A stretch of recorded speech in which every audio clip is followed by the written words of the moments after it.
Please ensure that all electronic devices are switched to airplane mode for the duration of the flight. We've all heard that announcement a million times, and most of us have had the exact same thought. Does this actually matter? I mean, half the cabin probably forgets to do it anyway, and we still land safely every single time. So why is it still a rule? Well, it turns out the whole airplane mode thing is totally misunderstood. Your phone isn't going to mess with the pilot's navigation and bring down the jet. The real issue is actually a lot more interesting than that. One of the biggest reasons isn't even about the cockpit. It's about the networks miles below you on the ground. And once you see how it works, the whole rule just makes perfect sense. To get why this matters, you just need to know what that little airplane icon actually does. Most of us just treat it like a generic, please don't yell at me, flight attendant button.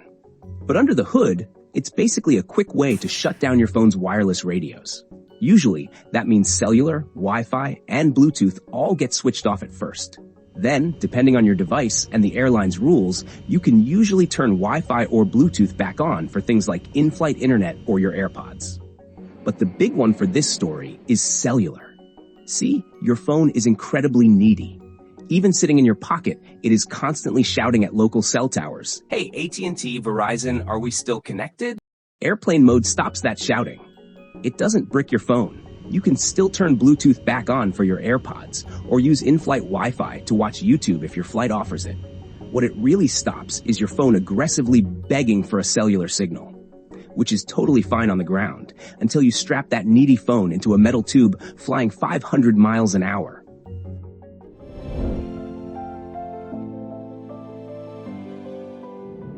The whole issue starts the moment you leave the ground.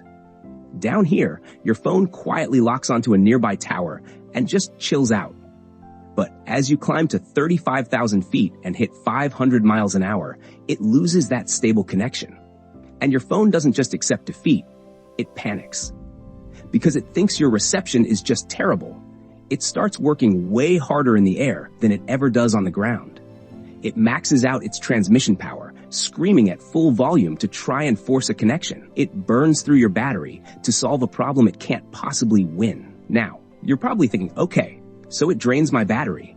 Who cares? One phone panicking in my pocket isn't going to bring down a commercial jet. And you're right, but aviation deals in scale. Think about a full flight. You have 300 passengers. Factor in the people who also brought along a cellular iPad or a smartwatch, and you are easily looking at 400 active devices packed into one metal tube. If everyone ignores the rule, you don't just have one phone looking for service. You have 400 transmitters trapped in a closed space, all maxing out their power, all screaming for a connection at the exact same time. You can't hear it, but electronically, the cabin turns into a massive radio traffic jam. The cabin gets flooded with pointless radio noise. Also, a bunch of phones can fail to load one blurry Instagram reel. It's terrible signal hygiene. But does all that noise actually put the flight in danger? That brings us to the biggest myth in aviation. We all kind of have this vague idea in our heads that if you leave your cellular signal on, it's going to interfere with the cockpit radios or scramble the navigation. Just some technical mumbo-jumbo that nobody really understands, but we all assume makes the plane harder to fly. That's where the myth gets exaggerated.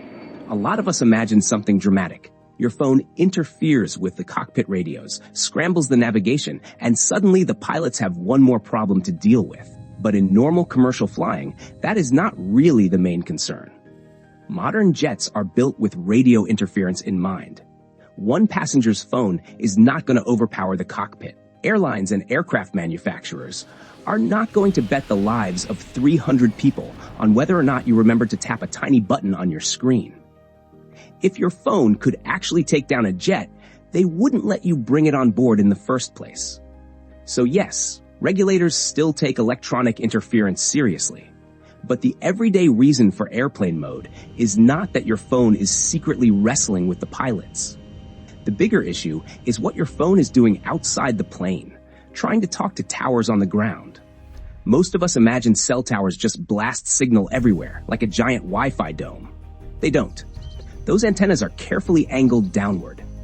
The entire multi-billion-dollar cellular grid is engineered around one core assumption. The people using it are down on the ground, moving at normal highway speeds. When you take an active phone to 35,000 feet, you completely break that assumption.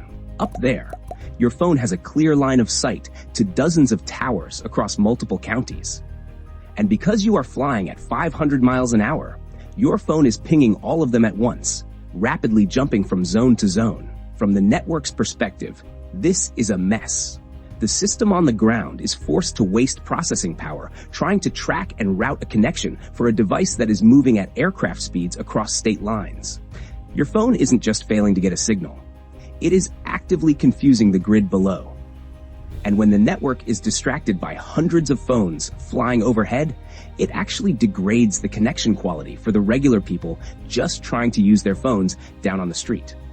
Historically, that was the biggest reason regulators stepped in. Airplane mode isn't just some outdated aviation ritual to protect the cockpit. It's a firewall. It prevents a sky full of phones from becoming a massive, high-speed headache for the cellular infrastructure down here with us. So, at the end of the day, if you completely ignore the flight attendant, what actually happens? Well, as we just learned, the plane isn't going down. But honestly, you're mostly just playing yourself. Even if you don't care about signal hygiene or cellular grid engineering, leaving your phone on during a flight is basically volunteering to kill your own battery. While you're sitting there reading a magazine, your phone is running a marathon you didn't ask it to run. It's cranking its antenna to maximum power, desperately chasing connections it can't hold, and chewing through your battery for absolutely zero reward. Then you land, pull out your phone to order an Uber, and realize you're staring at 12%. And if you're flying internationally and forget airplane mode, there's one more expensive way this can backfire. Once your phone reconnects in another country, it may start using roaming data before you even touch it. Emails refresh, apps sync, notifications come in. You didn't mean to use data at all, but your phone did just enough in the background for roaming charges to kick in. And international roaming data can get expensive fast. So now you're not just landing with a drained battery. You might also get charged for background data you never needed in the first place. Airplane mode isn't a safety panic button. It's just a stop doing dumb things button. It tells your device to relax, stop screaming at the ground, and save its energy for the stuff you actually care about. And real quick, speaking of landing, there is always that one person who switches their phone back on the exact millisecond the wheels hit the runway. Technically, they aren't breaking any rules. Once the plane is on the tarmac, the whole network confusion issue is over. But honestly, you should still wait. Taxiing to the gate is actually a highly sensitive phase of the flight. The crew is highly focused, and if there's a sudden stop or an emergency announcement, they need you paying attention, not completely distracted by a flood of WhatsApp notifications. Just wait for the flight attendant to jump on the intercom and give the official, "You may now use your electronic devices." Most of the time, they'll clear you to turn off airplane mode while you're still rolling to the gate anyway. So the next time you hear that ding before takeoff, you know exactly what's going on. You're not saving the plane, you're just saving the grid and your battery. And honestly, that makes airplane mode one of the weirdest little rules in travel. It sounds like a dramatic safety command, but most of the time, it is really just your phone being told to stop acting like a lost toddler with a radio antenna. So now I'm curious, before this video, did you think airplane mode was mainly about protecting the plane?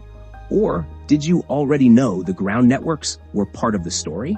Drop your answer in the comments. I want to see how many people were told the same "your phone might crash the plane" story growing up. And if this video made that tiny airplane icon finally make sense, hit like, subscribe for more everyday tech and travel questions explained without the boring manual, and I'll see you in the next one.